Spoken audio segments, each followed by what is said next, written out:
Evening gang, hope you're all doing well. It's midnight here. I'm an author, so you know I do stay up late on my days off to get some writing done, but this video has been weighed on my mind probably for about 3 weeks now, so I wanted to get this message out there, and this video is going to be particularly for any authors or other creatives who started a journey and something has happened during your writing journey from where you had a certain comfort zone and things have changed, and that's particularly happened in my life. So I'm going to share with you some things that I have learnt that can hopefully change things for the better for you. Point number one, face your fears and self-doubt. This does not even have to be to what you are creating. It's changes that you will need to make in your life and certain fears that you'll have to face dead on. As you can see, I am in the living room. The sofa bed is out, but I'm not sleeping here tonight. It's just because I've had a fun day with Skylar and I normally get the sofa bed out. But to be honest, when I moved here in June, I didn't sleep in the bedroom until January this year. And that was a big personal fear that I had to face. Whilst I was living at my old apartment with my old flatmate, this sofa bed for the last 2 months became my lifeline. And then when I moved back to mum and dad's, obviously I had to sleep in the old guest room.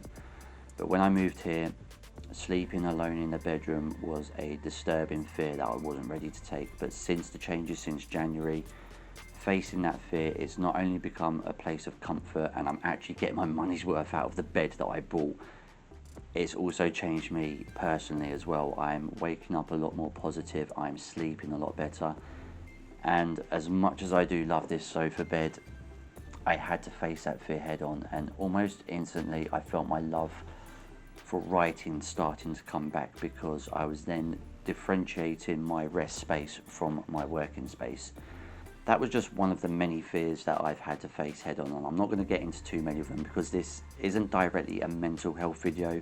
It's just a way for me to help authors and creatives find that spark again. You know, finding my self-worth has been amazing. Point number two is finding a comfort zone to a certain degree. I'll explain this right now. As you can see, I'm in the living room. I don't do any writing or editing in the office at night time. And that's because, to save energy, obviously switch all lights off, switch everything off apart from the room that I'm in. And with the office being the smallest room and the rest of the flat being completely dark, and you can just hear that, you know, the ambient house noises, your fridge going away, maybe the tap dripping in the kitchen sink, and then I've got Billy on a hamster wheel as well. It's fucking eerie. I'm not afraid of the dark or ghosts or anything like that, but just being in that small room with the light and knowing that the rest of the flat is completely dark and lifeless, it's fucking weird. I've also had to get used to the fact that the only time I hear my voice in this flat is when I'm doing a video, when I'm playing Xbox with the guys, or where I'm talking to my pets. That's something I've had to get used to as well. So to find my comfort zone at night time, I write in this space here in my living room. I'm also testing out the microphone here to see if it's just the acoustics in the office and if I need to buy some soundproofing acoustic shit to stick on the walls in the office to make the microphone better. But yeah, I have my writing routine. As a lot of you know, I normally have something on YouTube going on in the background. I have the sofa bed out and I just crack away writing in here. But during the day I will write and edit videos in the office. It's just nighttime is fucking weird in the office all on your own. Point number three is setting yourself some goals but making them public, and that gives you accountability, which we all know some people might do that with their gym routines, or if they're doing charity work, you know, running marathons and such.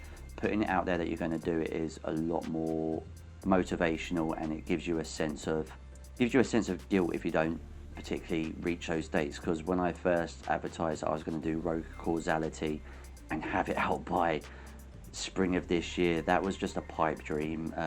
I know I announced it, but when I announced it last year, I think it was last April, when I did the artwork or the art photo concept for the front cover, I was still not in a good space there. I hadn't even moved here yet. I was still living at mum and dad's. But now that I'm fully back to being me and understanding what it is I need to do and the story that I want to write, I've now set dates for my beta readers, which is helping me crack the fuck on. Like you wouldn't believe, I'm setting myself goals every day, and I'm feeling a lot better for it. I'm feeling a lot better for it, and obviously cutting out with the drinking as well. When I have a little break from writing, let's say I write a chapter, I'll do a little bit of weights, like literally a little bit of weights. So I've just got 2 dumbbells that are 10 kilos each, nothing special, but I'm getting that back into me as well. So yeah, just a small video from me in my living room, just to give you 3 little pointers that can help you if you're in a dark space. It will not change what's going on in your life or the events that have happened. I need to put that out there, but it will help you find yourself again. So as I said with the 3 points that I made earlier, 1, start facing your fears. 2, find a certain routine that is comfortable for whatever it is that you're creating. Obviously, I have in the office during the daytime and here during the night.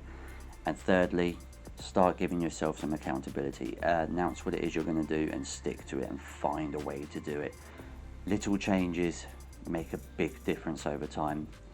It's taken me nearly 2 years to get to where I am now, back to where I am, back to being the best me, back to being the healthy me.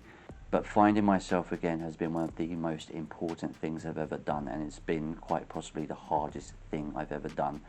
I'm very lucky to have the family I have. I'm very lucky to have the friends I have. I'm very lucky to have the career I have, because there is always something there for me. But at the end of the day, it is up to me to make these changes. It is up to me to get myself better.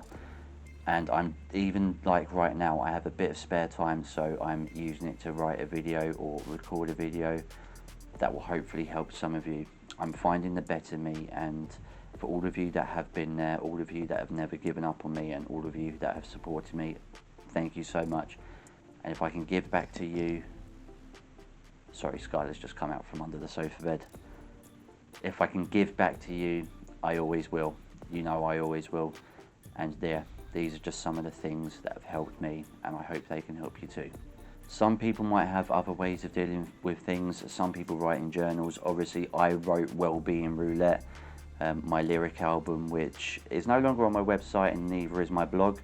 But Wellbeing Roulette will come back. Wellbeing Roulette will come back. I'm just going through the songs themselves and picking out the 12 most important, and I've also got a couple more to write. But that's my own personal journey, and when it is back up, it won't be on my website, it'll be out in a different form. That's all I'm gonna say. I do still have the songs. They are on my website, just the page isn't available, so I can see whenever they are. I'm waffling now. I start to waffle. I hope this video has helped you. Thank you all very much for watching. And if I've babbled, yeah, I need to start writing scripts again. And also I need to see how the microphone comes out in the living room. I've got to go now. I've got a very attentive cat who wants some playtime. So we're going to enjoy this evening together. I'm probably going to be awake till the sun comes up doing writing and playing with this little girl. As always, much love. Take care. Peace.